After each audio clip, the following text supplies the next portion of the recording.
Good evening, everybody, and welcome back to another episode of Dirt Green Steel. So, Dad and I are working in the shop tonight. We're going to get the clutch put back together on the 720.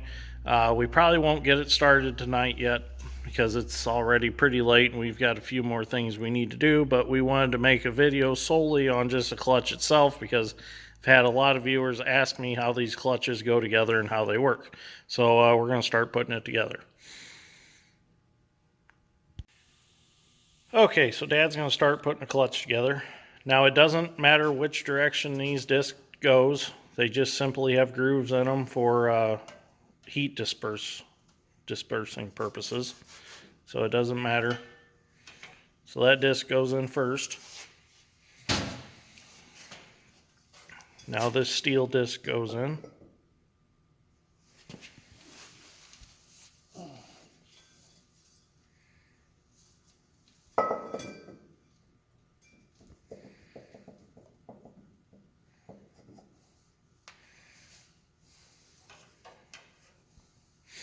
Now the bolt and the washer.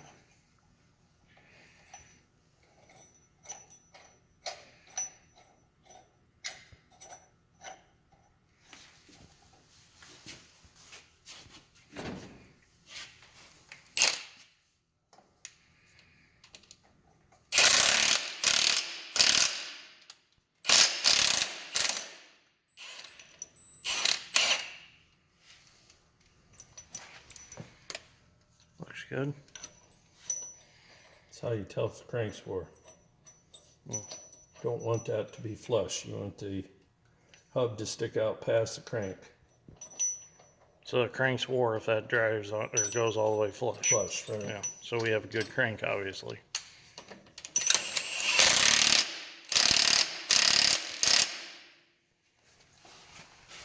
Well, or that hub could be worn too, right?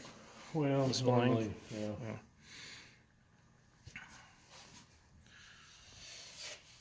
Now, these will go in. These go on the pins, Yes. not the bolts. Go on the pins, not the bolts. A lot of people make the mistake and they put them on the bolts, not the pins. I'm gonna get a drive disc. Oh, yeah, drive.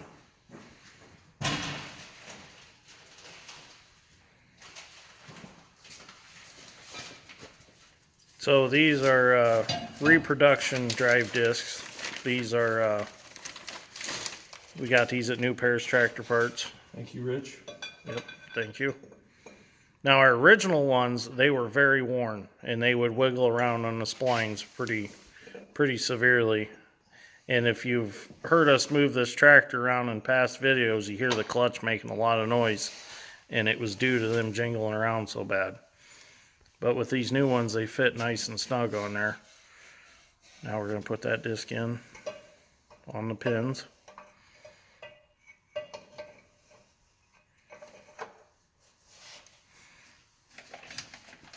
Now another drive disc.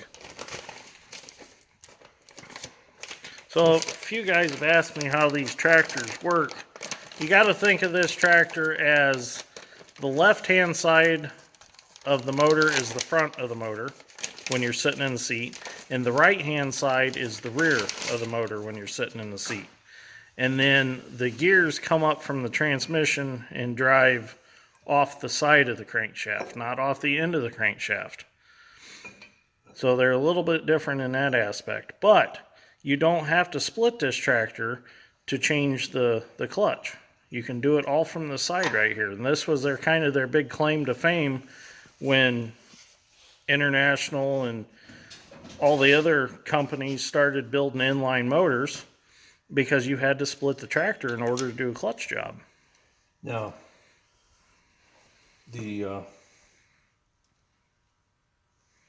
bolts go through the holes, and the springs go between the openings.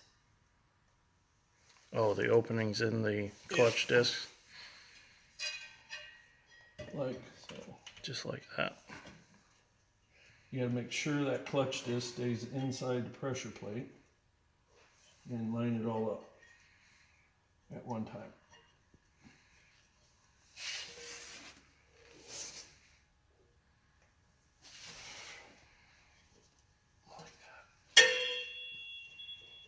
Okay. And our nuts and our spring washers. Now these spring washers, these are what keeps the clutch from being jumpy.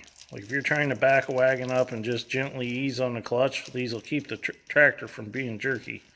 So if you don't have these and your tractor's jerky, these are what's going to make all the difference in the world. I highly recommend, if you don't have them, to go get a set. There's only 3 of them. They're not that expensive. It'll make a world of difference.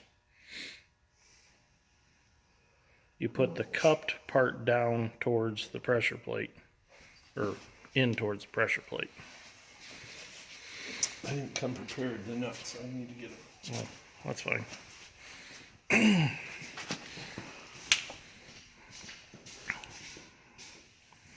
So the pulley wheel itself acts as the clutch, and the pulley wheel also acts as another way to drive something.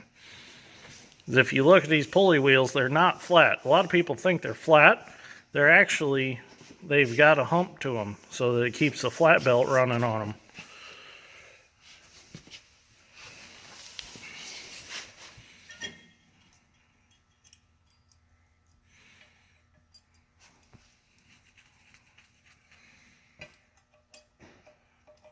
We still have to put the pulley wheel brake on. Yeah. And that's another way you can tell if a tractor's high hour or not, is there'll be a real deep groove through this area from the years of using the pulley wheel brake to stop the tractor. And this one's really doesn't have nowhere at all, because this is a lower hour tractor supposedly, according to the tach.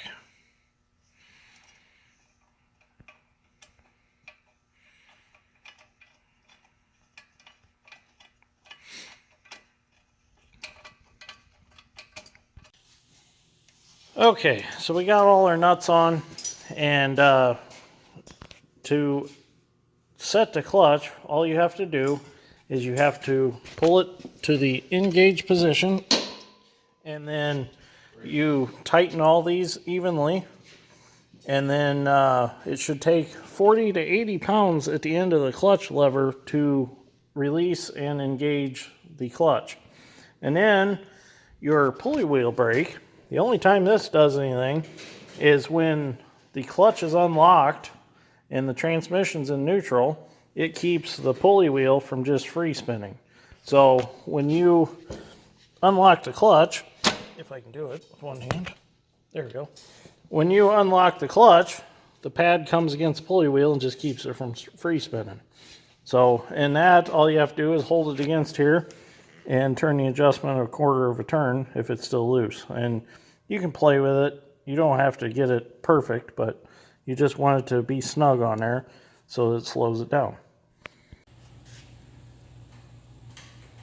First startup.